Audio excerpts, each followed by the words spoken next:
The toothpaste aisle is one of the most fraught places for me because I can't pick what kind of toothpaste I want. There are too many options. And before I know it, I am staring blankly at this wall of toothpaste, and eventually have to go with whatever my hand grabs because it's whatever. I want to call it ridiculous, but that's what it is. I didn't attribute any of these things, the bad decisions, or lack of ability to make a decision, and this lack of focus. No, I didn't attribute it to depression. It was just bad Maria. It was just a judgment on me of, gosh, can't you get it together and do this like every other normal person? But mainly I just did not want to relate to that person that I'd seen on TV that was depressed, that person that can't get out of bed because they're sobbing all day.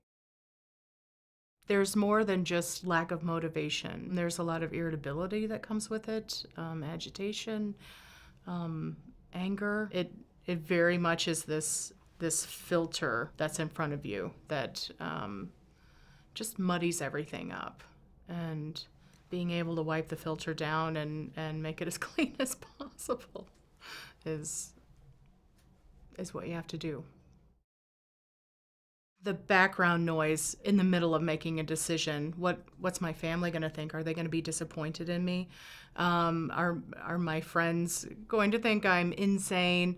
My workplace, do they think I'm doing a good enough job? Am I doing everything that I possibly can? All those at 100 miles per hour are going in the back of my head, and when I need to make one decision, and it leaks into all decision making. I had an interview. It was most possibly the worst interview that I've ever had. They would ask the question, I didn't even know what they asked, and there was so much noise in my head of, they think you're an idiot, Maria. They can see right through you. They can see that you're not going to do a good job. I couldn't even hear. There was so much noise at that point. I couldn't understand what they were saying, and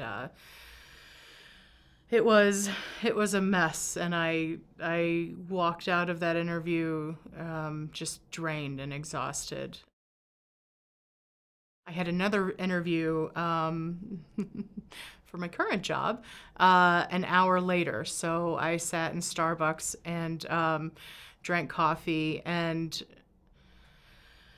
thought of all the reasons that I shouldn't go to this other interview. I've already made a mess of the day. Just go home, Maria. This is a sign, So all these negative thoughts of how I wasn't going to be able to even make it through this next interview. I knew that if I followed through and I fought through the self-doubt that something will come of it, and even if it wasn't returned in a job or whatever, it was that I just made it through. I put one foot in front of the other and walked to my next place, and the interview went great, and I got the job. Now, the way I look at it is there are parts of it that I can control, and things that I can do to set up the best life for myself that I can have, and which is a good one. Accepting the diagnosis and learning that it doesn't have to be completely devastating has made for a better life and has given me more options.